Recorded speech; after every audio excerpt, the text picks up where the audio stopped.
They pay you to stay. People still leave.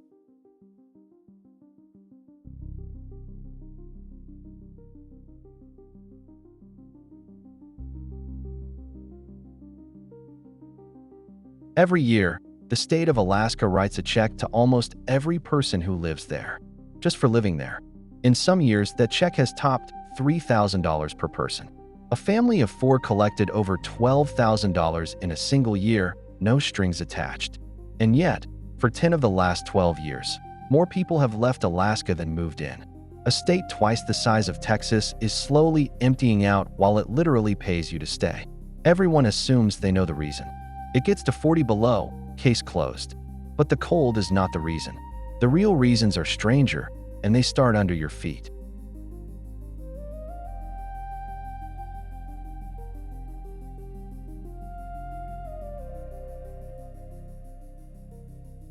This is the first file in a simple project, mapping the emptiest places on Earth and working out why they stay that way. Alaska is the perfect place to start because every obvious explanation fails. It is rich. It is beautiful. It is American soil with American infrastructure money behind it. And it still cannot hold on to people. There are 4 real reasons, and the cold is not one of them.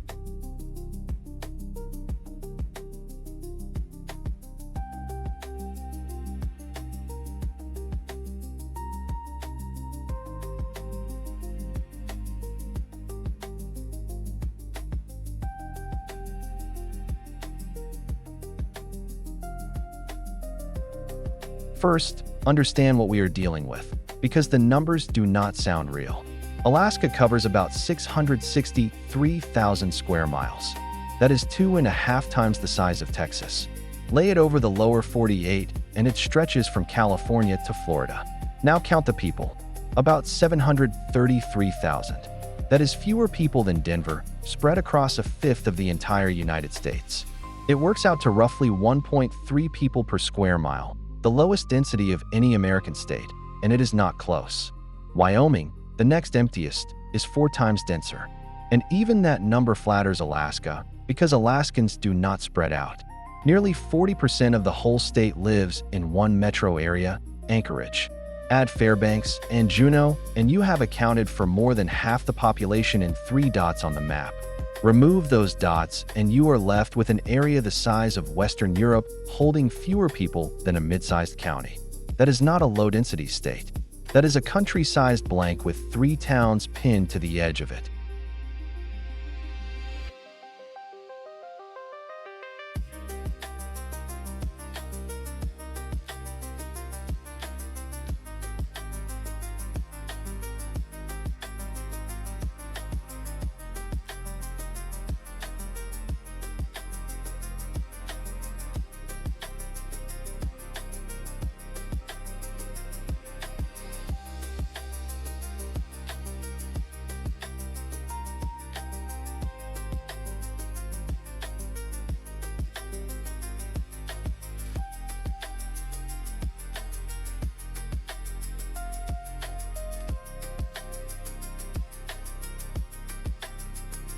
Now the alibi everyone reaches for. It is empty because it is freezing. Sounds airtight, until you look across the Bering Strait. Siberia sits at the same latitudes, with the same brutal winters, and it holds cities of over 1 million people. Novosibirsk, 1.6 million. Krasnoyarsk, 1.1 million. Omsk, 1.1 million. Cold did not stop any of them. Northern Finland, Norway, and Sweden are all more settled per usable acre than Alaska. And here is the detail that really kills the theory. Anchorage has milder winters than Minneapolis. On an average January night, parts of Minnesota and North Dakota are colder than Alaska's biggest city, and those states are growing. Humans have never actually been stopped by cold. We build for it, we insulate against it, we sell it as ski resorts. Cold makes a place expensive. It does not make a place empty. So if 2 million people can live in cities scattered across frozen Siberia, why can the richest country on Earth not fill its own north? Because 4 other things are working against Alaska, and none of them show up on a weather map.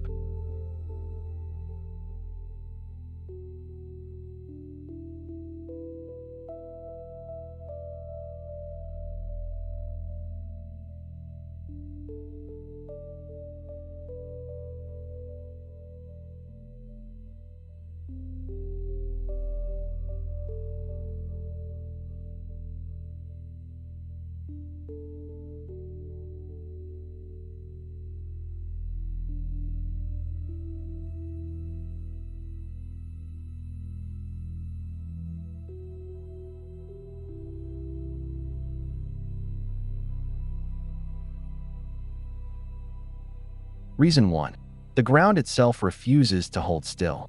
Roughly 80% of Alaska sits on permafrost, soil that stays frozen year-round, some of it for tens of thousands of years.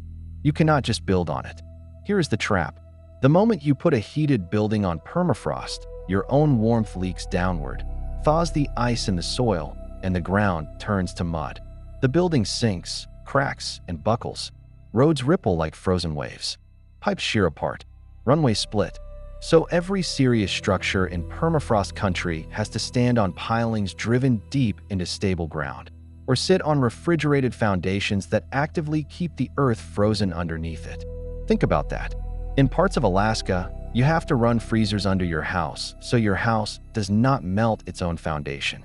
That multiplies the cost of everything. A basic road, a school, a water line, all of it costs several times what it costs in Ohio. And the problem is accelerating because Alaska is warming 2 to 3 times faster than the global average. The permafrost is now thawing on its own, swallowing roads and tilting houses that stood for decades. Engineers call the damage thermokarst. Residents call it watching your driveway fall into a sinkhole. You cannot grow a town when the ground under it behaves like a slow-motion ocean.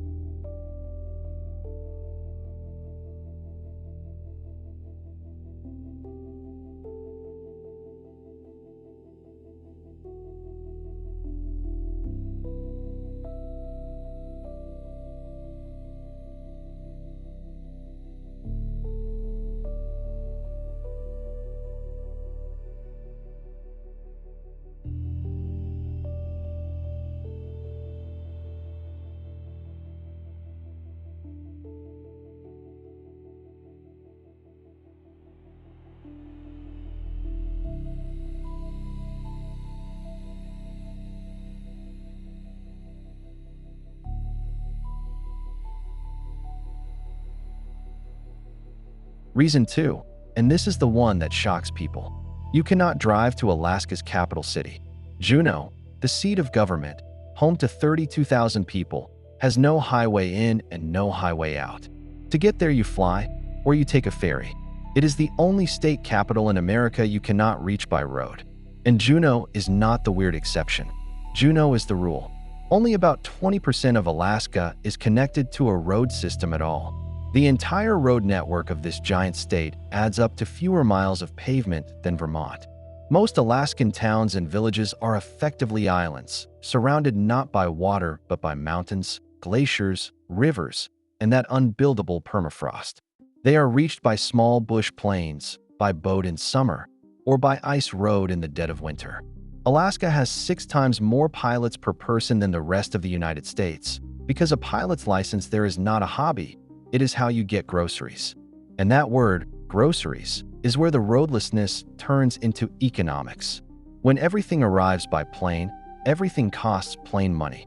In remote villages, a gallon of milk can run $10 to $15. A gallon of gas has passed $15 in bad winters.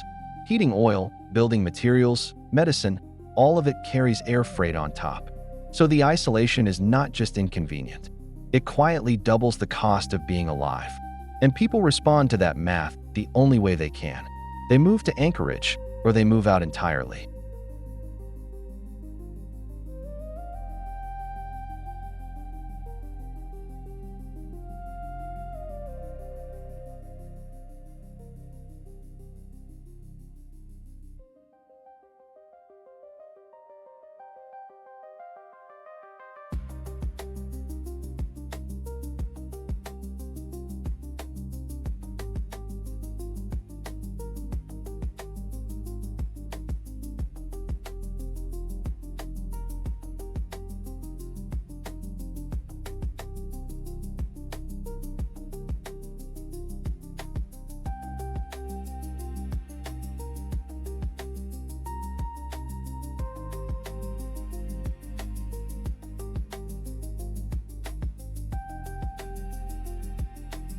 Reason 3.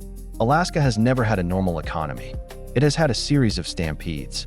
Gold rushes brought tens of thousands in the 1890s, then emptied out. World War II poured in soldiers and airfields, then drew down. And in the 1970s came the biggest stampede of all, oil. The Trans-Alaska Pipeline turned the state into a petro-economy almost overnight. Oil built the roads that do exist. Oil funds most of the state government. And oil pays for that famous yearly check, the permanent fund dividend, a share of invested oil wealth mailed to every resident since 1982. In its best year, it hit $3,284 per person. But an economy built on one commodity inherits that commodity's mood swings. When oil prices crashed in the mid-1980s, Alaska lost tens of thousands of residents in a few years. When they crashed again after 2014, the state slid into recession while the rest of America boomed, and the leaving started again. 10 of the last 12 years, net migration negative. There is no broad economy underneath to catch people. Tourism and fishing are seasonal. Tech, manufacturing, finance, barely present. So Alaska is stuck running a loop. Pay people to stay, watch them leave when the bust comes anyway. The dividend is not a bonus. It is a patch over a structural hole, and everyone who cashes the check knows it.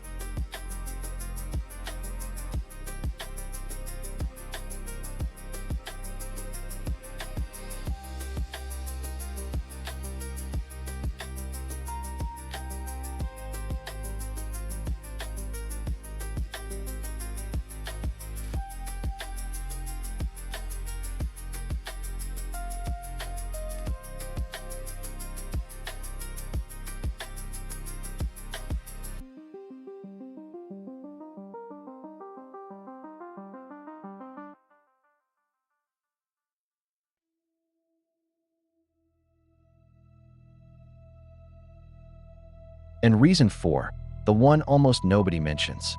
Most of Alaska is not legally available to live on. Around 60% of the state is federal land. National parks, wildlife refuges, national forests, military ranges, much of it deliberately kept roadless and undeveloped forever. The state government owns most of the rest, and Alaska Native corporations hold about a tenth under a 1971 land settlement. Added up and privately owned land, the kind you can simply buy and build a house on, is less than 1% of Alaska. Less than 1%. So even if you solved the permafrost and paved the roads and diversified the economy, the map itself says no. You could not settle most of Alaska if you wanted to, because the emptiness is written into the deed. This place is not just hard to live in. It is legally designed to stay empty.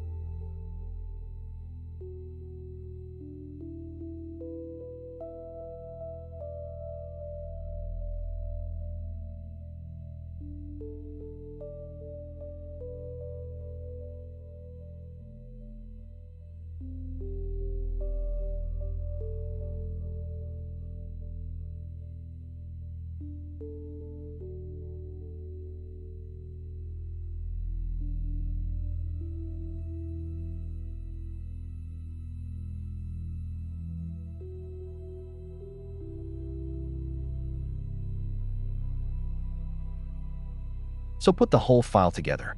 It is not the cold. Siberia proved cold is survivable at city scale. It is ground that will not hold a foundation without a freezer under it. It is a state where 80% of the map has no road and the capital itself cannot be driven to. It is an economy that lives and dies on one pipeline. And it is a land registry where less than 1% of the state is even for sale. Alaska pays people to stay because staying is genuinely hard, and even the check is not enough. That is the pattern this channel exists to map. The wilderness that makes a place breathtaking is usually the exact same force that keeps it empty. The only open question is the thaw. A warming Arctic could open Alaska up, or it could turn 80% of the state into unbuildable swamp. The permafrost does not care about the check either way.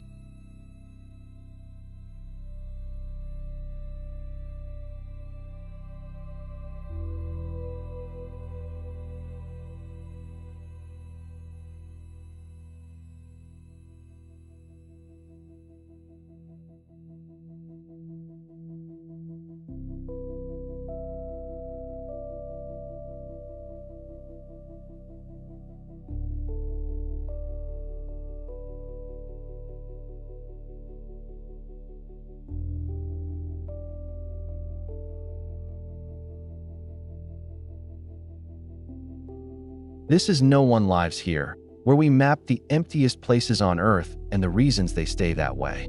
Next file, Greenland, an island the size of a continent, holding fewer people than a small town, and the ice is not the reason either.